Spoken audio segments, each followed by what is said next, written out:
Yang ketiga adalah tentang kiamat. Kelanjutan dari kemarin.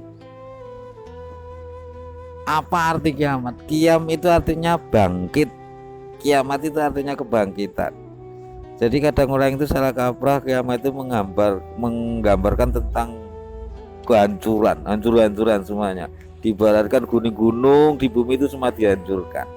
Apa maksudnya? Ya benar, gunung-gunung cuma dihancurkan. Kan kiamat artinya kebangkitan, bukan kehancuran. Lah siapa yang dihancurkan? Yang dihancurkan itu impimu. Gunung-gunung ibarat impian kalian. Kalian tidur memimpikan sesuatu yang sangat hebat, yang sangat tinggi, yang harus kamu raih. Lah setelah kamu mimpi ya kamu harus bangun, bangkit, dan lakukan dengan tindakan-tindakan yang nyata dan libatkan pangeran tadi. Lah gimana caranya supaya bisa bangkit? Kita mengenal yang namanya meniti dalam diri sendiri. Kenalilah dirimu sendiri dulu, seperti di awal kemarin. Mengenali diri sendiri dengan cara berserah diri. Berserah diri bukan berarti kita itu menyerah kayak orang tawaduk. Berserah diri itu berserah diri yang bagaimana? Orang itu kalau sudah berserah diri itu tidak kenal istilah takut dan khawatir, karena sudah berserah diri. Nah, caranya gimana? Kejadian apapun yang kita terima, kita tidak usah menilai ataupun menghakimi. Baik buruk yang kita terima ya terima saja, tidak usah menilai. Karena kalau kita menilai, kita itu akan semakin jauh. Kita nggak akan menemukan jalan untuk menuju kebangkitan dan sukses, itu tidak bakalan ketemu. Karena apa? Kalau kita menilai kan ada dua macam, baik, buruk, benar, salah, ya toh. Nah kalau kita menilai di saat kita menemukan orang yang kelihatan yang baik menurut kita, yang bikin kita itu bangkit, baik, buruk, benar, salah, suka, tidak suka, lah di saat tidak suka ya ditendang.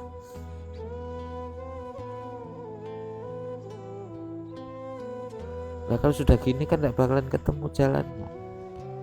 Tapi itu saya itu salut sama seseorang ya, ini dengerin semua. Saya itu pernah salah paham. Tiba-tiba tuh diem, tiba-tiba tidak ada komunikasi. Nah, ini sesuatu dalam diri saya itu sedang diuji. Ada perasaan marah, jengkel, salah saya di mana. Tapi ketika saya tahu kebenarannya, saya salut sama orang ini. Dia hebat. Dia butuh waktu untuk meniti diri sendiri. Ya disinilah perlunya pembimbing itu ya seperti ini. Gimana caranya? Ya kalau apapun peristiwa yang kita terima, kita alami, jangan menilai. Terima saja.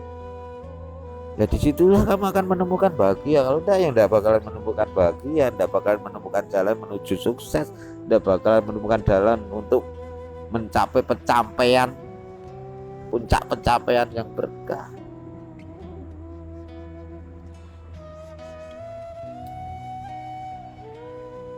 Ya dengan menerima tanpa menilai, tanpa menghakimi, adanya kita itu satu. Kita akan selalu mendekati orang-orang yang mempunyai faktor dominan membuat kita itu semangat, yang membuat kita itu kayak terbimbing untuk ke jalan Allah. Dan secara otomatis kita akan menjauhi orang-orang yang mempunyai faktor dominan yang mengarahkan kita itu untuk melakukan perbuatan yang sifatnya mungkar, mangkir. Mangkir itu dimana perbuatan yang bertolak belakang dengan keimanan kita. Tapi keadaan yang membuat manusia itu sulit, apalagi sampai melakukan perbuatan yang sifatnya menzalimi orang secara sepihak. Dan saya sangat salut setelah tahu tentang orang ini. Semoga dia istiqomah dan dapat menemukan jalan menuju puncak pencapaiannya yang berkah, ya dengan cara menerima tanpa menilai, melibatkan Allah. Karena apa? Karena kita tahu Hanya dengan seperti ini kun fayakun itu akan terjadi.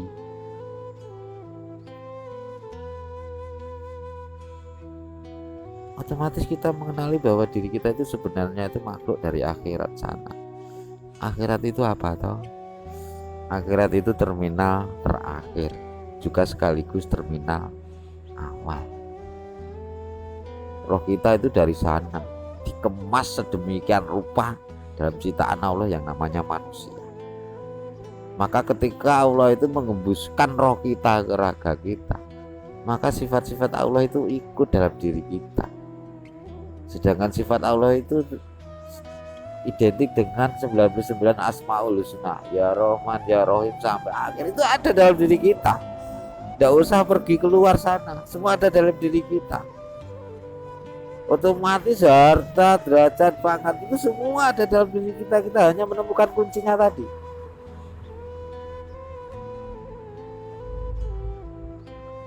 Kalau sudah gitu, pertanyaannya satu, di mana Tuhan? Quran dijelaskan tentang istilah khorid. Khorid itu terdekat. Allah itu berada di tempat yang terdekat, sangat dekat, bahkan lebih dekat dari nadi kita. Di mana itu? Otomatis kita belajar sifat Allah adalah zat yang selalu, yang tidak pernah tidur, yang selalu terjaga di sepanjang masa. Apa itu? Di mana itu? Di mana yang ada dari diri kita itu yang tidak pernah tidur, yang selalu terjaga. Di saat lapang, di saat apapun. Ya napas kita. Napas kita adalah pinjaman dari napas Allah. Kita tidak usah mencari di mana Tuhan. Kita tidak usah mencari, karena Allah itu sudah ada dalam diri kita. Kita hanya tinggal mencoba untuk berjalan sesuai dengan kehendaknya. Nanti ketemu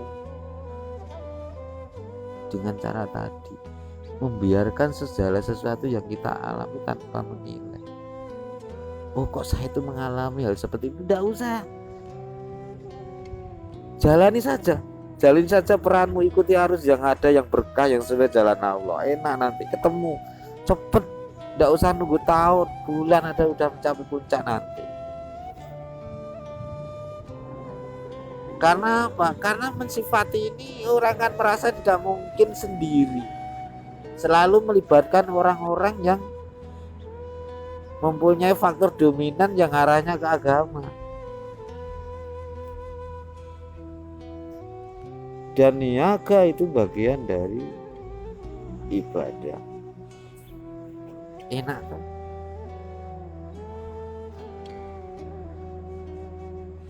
Setelah semua ini dijalani dengan senang hati, maka tidak ada yang namanya masalah. Kata masalah itu cuma ada di pikiran kita. Tapi kalau kita menerima, itu bukan masalah. Lama kelamaan yang namanya masalah itu bosan datang. Kenapa? Karena kita menerima tanpa menghakimi, tanpa berpola pikir kenapa saya mengalami seperti ini. Tidak usah seperti itu, karena kita menerima. Maka yang namanya masalah itu udah keluar dari otak kita. Nanti ya ada cuma kemudahan. Jadi kita mempermainkan pikiran kita untuk mencapai perubahan, berpikir tentang yang namanya kemudahan, maka kita akan mendapatkan hal-hal yang mudah.